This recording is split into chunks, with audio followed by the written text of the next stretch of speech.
Let me ask you something honestly. When was the last time you said, "I'm tired," and actually rested, instead of calling burnout discipline? When was the last time you felt uncomfortable around someone and trusted that feeling, instead of telling yourself you were overthinking? Most people think self-love means quotes, affirmations, or confidence. Psychology says that's only the surface. Real self-love is quiet, uncomfortable, and often invisible. That's why most people ignore it. Self-love is not about feeling good all the time. If it were, nobody would grow. Psychology shows real self-love often looks like disappointing others, sitting with uncomfortable emotions, choosing peace over validation. Self-love is not indulgence. It's responsibility. People who struggle with self-love are often very good at loving others. They listen. They forgive. They understand. But with themselves, they minimize their pain. That's not humility. That's emotional neglect. Ignoring your needs isn't selflessness. It's self-abandonment. The most ignored form of self-love is trusting your feelings. Not every emotion needs fixing.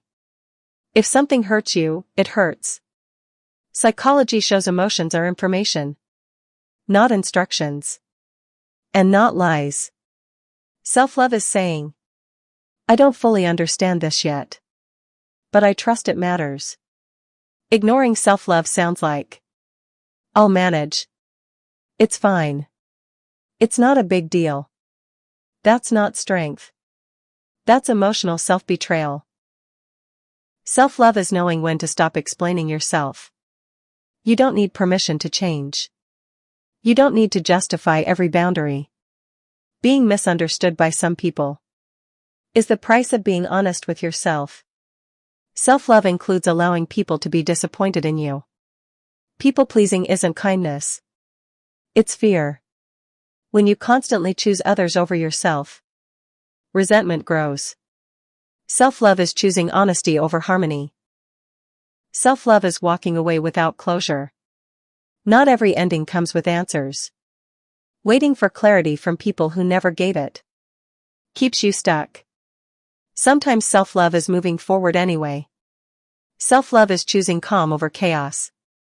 Peace can feel unfamiliar if you grew up around emotional unpredictability. Self-love is teaching your nervous system that calm is safe. Self-love isn't positive self-talk. It's how you speak to yourself when you fail. You don't need to be perfect. You just need to be on your own side. Self-love isn't loud. It's consistency. Keeping small promises to yourself. Respecting your limits.